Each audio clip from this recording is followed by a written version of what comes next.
para dosen di seluruh Indonesia, ada kabar yang sangat besar nih. Aturan main karir Anda bisa dibilang baru saja ditulis ulang dari awal. Jadi, hari ini, yuk kita bedah tuntas Permendikbudristek nomor 52 tahun 2025. Sebuah peraturan yang bakal mengubah segalanya.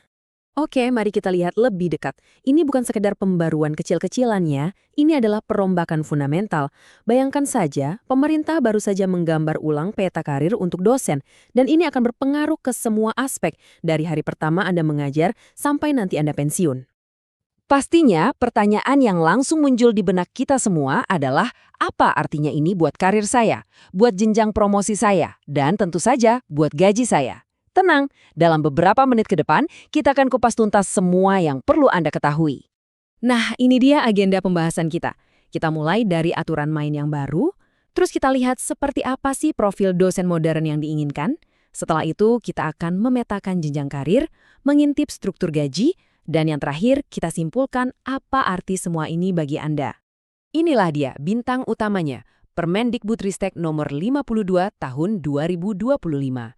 Kalau kita baca tujuan resminya, peraturan ini dibuat untuk meningkatkan tata kelola, efisiensi, dan kepastian hukum.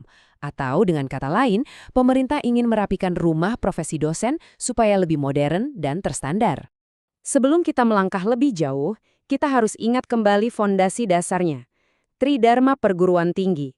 Anggap saja ini sebagai 3 pilar utama yang menopang profesi dosen. Kenapa ini penting banget?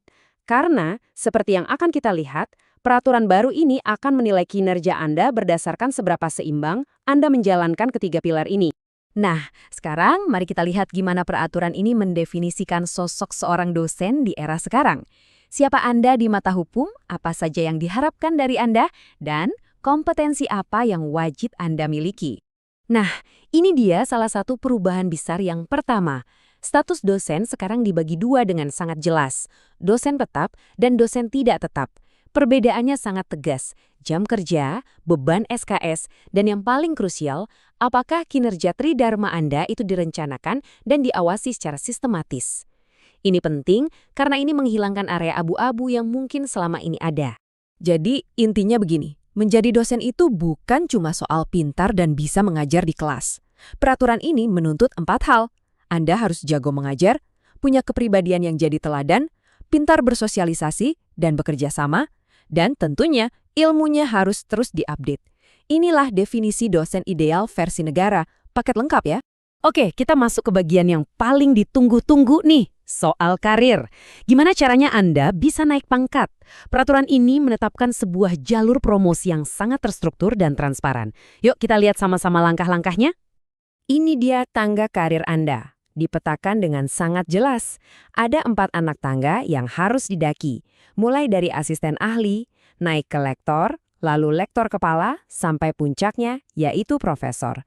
Semakin tinggi Anda naik, semakin besar juga tanggung jawab Anda untuk membina rekan-rekan yang masih di bawah.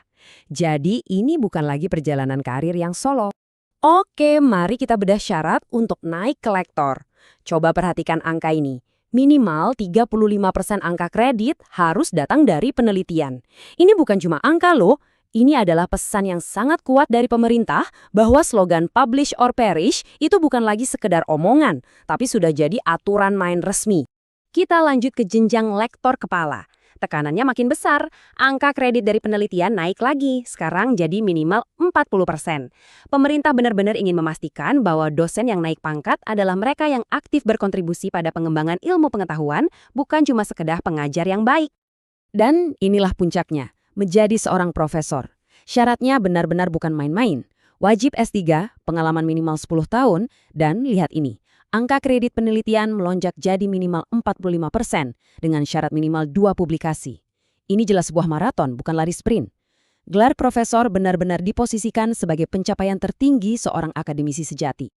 Oke, pangkat sudah kita bahas. Sekarang kita masuk ke bagian yang mungkin paling Anda tunggu-tunggu, soal uang. Gimana sih peraturan baru ini mengatur isi kantong Anda? Mari kita bedah. Jadi, penghasilan Anda itu bisa diibaratkan seperti kue lapis. Lapisan dasarnya tentu gaji pokok. Nah, di atasnya ada berbagai topping tunjangan. Ada tunjangan profesi, tunjangan fungsional, dan yang paling spesial, tunjangan kehormatan yang khusus diberikan untuk profesor. strukturnya jadi jauh lebih jelas sekarang. Bagi Anda, para dosen yang sudah punya sertifikat pendidik, ini adalah kepastian yang bagus. Tunjangan profesi Anda nilainya setara dengan 1 kali gaji pokok Anda. Ini adalah insentif yang sangat jelas untuk terus meningkatkan profesionalisme dan meraih sertifikasi. Dan coba lihat ini, penghargaan untuk jenjang tertinggi. Kalau Anda berhasil mencapai pangkat profesor, Anda berhak atas tunjangan kehormatan sebesar 2 kali lipat gaji pokok. Wow! Ini adalah insentif finansial yang sangat signifikan, sebuah pengakuan nyata atas pencapaian luar biasa seorang akademisi. Nah, bagian ini krusial banget buat teman-teman dosen non-PNS. Peraturan ini menyediakan tabel penyetaraan yang jelas. Jadi gampangnya, tunjangan Anda akan dihitung dengan menyetarakannya pada gaji pokok PNS di golongan tertentu. Ini menciptakan sebuah standar yang adil dan transparan untuk semua dosen, baik yang PNS maupun non-PNS. Oke, setelah kita bongkar semua detailnya, apa sih intinya buat kita? Yuk kita rangkum poin-poin paling penting yang harus Anda ingat dari peraturan baru ini. Jadi, inilah rangkumannya. Pertama, jalur karir Anda sekarang jauh lebih jelas dan terpetakan. Kedua, penelitian bukan lagi pilihan, tapi kewajiban kalau mau naik pangkat. Ketiga, status kepegawaian Anda kini punya definisi hukum yang tegas. Dan keempat, sistem penghasilan Anda dibuat lebih terstruktur dan transparan. Pada akhirnya, semua perubahan ini punya satu tujuan utama, seperti yang tertulis dalam peraturannya sendiri, yaitu untuk menciptakan sistem profesi dan karir dosen yang lebih baik, lebih efektif, efisien, dan yang terpenting memberikan kepastian hukum bagi kita semua. Nah, semua ini pada akhirnya membawa kita pada satu pertanyaan besar. Aturan mainnya sudah baru, standarnya lebih tinggi, penghargaannya pun lebih jelas. Tapi pertanyaannya kembali ke kita semua, para dosen, para akademisi Indonesia. Apakah kita mampu menjawab tantangan ini dan benar-benar mengangkat reputasi pendidikan tinggi kita di panggung dunia? Jawabannya ada di tangan kita.